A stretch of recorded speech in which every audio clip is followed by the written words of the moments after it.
అందరికీ నమస్కారం అండి. Welcome to my YouTube channel Swapnaraj natural.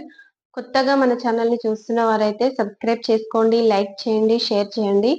తెలంగాణలో అయితే సర్పంచ్ ఎలక్షన్‌లు వచ్చేసినాయండి. రేపటి నుంచి నామినేషన్స్ అయితే స్టార్ట్ అవుతున్నాయి. సర్పంచ్‌కి ఏమేం కావాలి, ఏమేమి అర్హతలు ఉండాలి అనేది ఈ వీడియోలో అయితే మీకు క్లియర్‌గా చెప్తాను. సర్పంచ్‌గా ఎవరైతే పోటీ చేస్తున్నారో వాళ్ళకి ఎలాంటి గవర్నమెంట్ జాబ్ గానీ, ఎలాంటి చట్టపరమైన కేసులు కానీ ఉండకూడదండి. ఇద్దరికన్నా ఎక్కువ పిల్లలు కూడా ఉండకూడదు. అలాగే గ్రామ పంచాయతీలో కూడా ఎలాంటి బకాయిలు కూడా ఉండకూడదండి.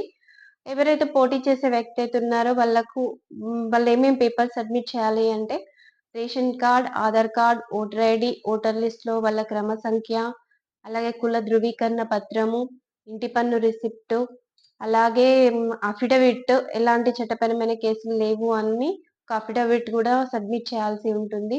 అలాగే మీ ఆస్తుల వివరాలు, వ్యాపారాల వివరాలు కూడా సబ్మిట్ చేయాల్సి ఉంటుందండి. ఇవన్నీ పేపర్స్ అయితే నామినేషన్ ఎక్కడైతే వేశారో అక్కడ మీరు పేపర్స్ ఆహ్, సబ్మిట్ చేయాల్సి ఉంటుంది. అలాగే అక్కడ నామినేషన్ ఫార్మ్ కూడా ఇస్తారు. ఆ ఫార్మ్ గూడా ఫిలప్ చేసి వీటన్నిటితో పాటు ఫార్మ్ కూడా ఫిలప్ చేసి ఇవ్వాలండి.